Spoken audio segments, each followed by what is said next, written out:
la dernière charge de D'Artagnan, capitaine des mousquetaires, pour l'honneur du roi Soleil. Être mousquetaire, c'était porter le mousquet, oui, mais surtout, c'était faire partie de l'élite du royaume. La garde rapprochée du roi, ses hommes de confiance, son bouclier et son épée. Ils juraient fidélité jusqu'à la mort. Beaucoup tombèrent, oui. Ceux qui survivaient voyaient leurs frères d'armes disparaître un à un. Charles de Batz de Castelmort, gascon impétueux, entra dans cette compagnie dans les années 1630. Très vite, il prit le nom de sa terre natale, D'Artagnan. Par son courage, il gagna la confiance de Mazarin, puis du roi Soleil lui-même. On l'envoya pour les missions les plus risquées, escorter le roi, arrêter Fouquet, mener les charges.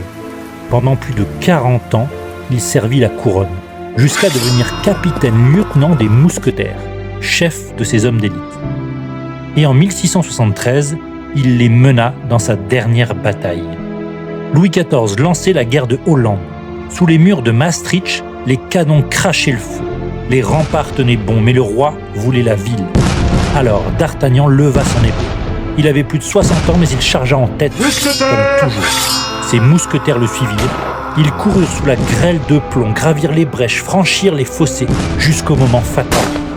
Un coup de feu, une balle en pleine poitrine, D'Artagnan s'écroula, l'épée encore dans la main. Le dernier des grands mousquetaires venait de tomber. Il mourut comme il avait vécu, en donnant l'exemple, en protégeant les siens, en servant son roi et la France. Car la victoire de Maastricht, quelques jours plus tard, porta la marque de son sacrifice. Et devant tant de bravoure, Louis XIV fit un geste rare. Il ordonna que D'Artagnan ait les funérailles aux frais du roi.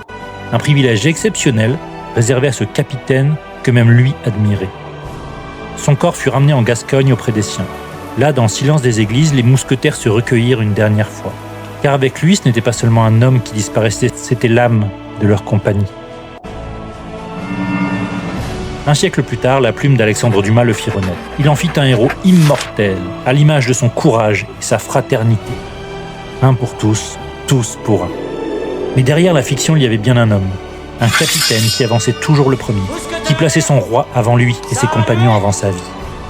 D'Artagnan, mousquetaire, héros, l'homme qui porta l'épée du roi et qui rêvait d'une France éternelle.